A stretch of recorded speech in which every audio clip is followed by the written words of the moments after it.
ঢাকার উত্তরায় আজ যা ঘটল সেটা সত্যি খুবই মর্মান্তিক। একটা স্কুল ক্যাম্পাসের ভেতরে দিনের বেলায় বাংলাদেশ বিমান বাহিনীর একটা ট্রেনিং প্লেন ক্র্যাশ করেছে। ভাবাই যায় না। হ্যাঁ, খুবই দুঃখজনক একটা ঘটনা।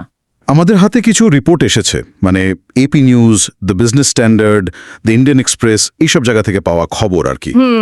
তো এই তথ্যের ভিত্তিতে আমরা একটু বোঝার চেষ্টা করব ঠিক কি ঘটেছিল আর এর প্রভাবটা কেমন। অবশ্যই প্রাথমিক তথ্যগুলো থেকে একটা ছবি তৈরির চেষ্টা করা যাক। মূল ব্যাপারটা হলো খবরের বাইরে গিয়ে একটু গভীরে দেখা, বিশেষ করে যখন একটা স্কুল এর সাথে জড়িয়ে আছে। চলুন শুরু করি। আচ্ছা, একেবারে গোড়ার কথায় আসি। ঘটনাটা ঠিক কখন ঘটল আর কিভাবে? মাইলস্টোন স্কুল অ্যান্ড কলেজের ঠিক কোথায় এটা হয়েছে? হ্যাঁ দেখুন, বিভিন্ন সূত্র মিলিয়ে যা জানা যাচ্ছে, আজ 21শে জুলাই দুপুরবেলা আনুমানিক 1:06 থেকে 1:30 মধ্যে ঘটনাটা ঘটে। দুপুরবেলা? হ্যাঁ, আর বিমানটা ছিল বাংলাদেশ এয়ারফোর্সের একটা F-7 BGI মডেলের ট্রেনিং প্লেন। ISPR আন্তঃবাহিনী জনসংযোগ পরিদপ্তর এটা নিশ্চিত করেছে। F-7 BGI? আচ্ছা। আর এটা মাইলস্টোন স্কুল ও কলেজ ক্যাম্পাসের ভেতরেই আছড়ে পড়ে। সবচেয়ে চিন্তার বিষয় হলো, যেমনটা বলছিলেন এপি নিউজ বা ইন্ডিয়ান এক্সপ্রেস, হ্যাঁ, ওরা নিশ্চিত করছে যে দুর্ঘটনার সময়ে ছাত্রছাত্রীরা ক্যাম্পাসেই ছিল।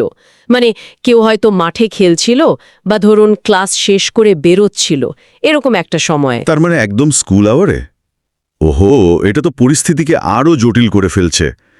দুর্ঘটনার ভয়াবহতা কেমন ছিল? কিছু রিপোর্টে তো আগুন বা বিস্ফোরণের কথাও বলা হচ্ছে। ভয়াবহতা যথেষ্টই ছিল বলে মনে হচ্ছে। দ্য বিজনেস স্ট্যান্ডার্ড বা অন্য কিছু সূত্র থেকে পাওয়া খবরে আগুন লাগা, বিস্ফোরণের মতো শব্দ, এমনকি আহতদের পোশাক ছিঁড়ে যাওয়ার মতো ভয়ঙ্কর ডিটেলসও আসছে। আসলে দেখুন, একটা ট্রেনিং প্লেন, যদিও এটা ফাইটার জেটের ট্রেনিং ভার্সন, হ্যাঁ, যখন এভাবে একটা জনবহুল এলাকায় একটা স্কুলের ভেতরে পড়ে, তার অভিঘাত তো মারাত্মক হবেই।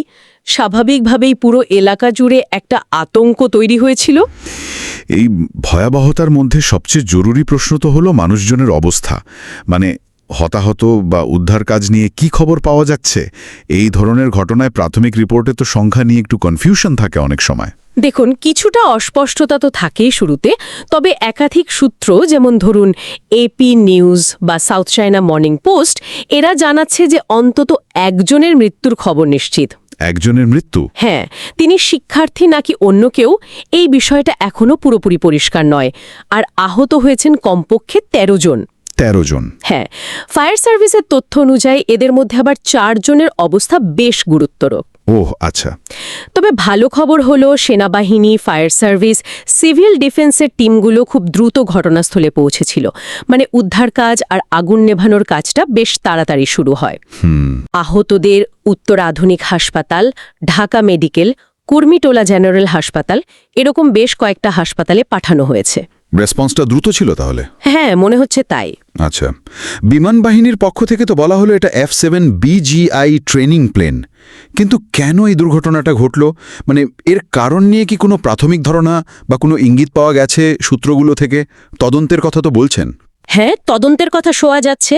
The Times of India, south China morning post, এরা রিপোর্ট করছে যে কারণটা খুঁজে বের করতে একটা উচ্চ পর্যায়ে তদন্ত কমিটি করা হয়েছে। আচ্ছা। এই মুহূর্তে এর চেয়ে বেশি কিছু আসলে আনুষ্ঠানিকভাবে জানা যায়নি। তবে স্বাভাবিকভাবেই প্রশ্ন উঠছে, টেকনিক্যাল কোনো সমস্যা ছিল, যান্ত্রিক ত্রুটি, নাকি অন্য কিছু? সেটাই। তদন্ত শেষ না হওয়া পর্যন্ত তো নিশ্চিত করে কিছু বলা মুশকিল, কিন্তু কারণটা জানা খুব দরকার। শুধু কে দায়ী সেটা জানার জন্য নয়। ঠিক। ভবিষ্যতে এই ধরনের নির্মাণের সেফটি বা ট্রেনিং প্রসিডিউরগুলো রিভিউ করার জন্য এটা খুব জরুরি। আপাতত তো ফোকাসটা উদ্ধার কাজ, আহতদের চিকিৎসা আর তদন্তের দিকেই। একদম ঠিক। কিন্তু এই ঘটনার সবচেয়ে ভাবনার বিষয় বোধহয় এর লোকেশনটা। একটা স্কুল ক্যাম্পাস, জনবহুল এলাকার উপর দিয়ে, বিশেষ করে স্কুল কলেজের মতো এত সেন্সিটিভ জায়গার উপর দিয়ে বিমান চলাচলের নিরাপত্তা নিয়ে তো একটা বড় প্রশ্ন উঠে গেল, তাই না? নিঃসন্দেহে এটাই হয়তো এই দুর্ঘটনার সবচেয়ে উদ্বেগজনক দিক।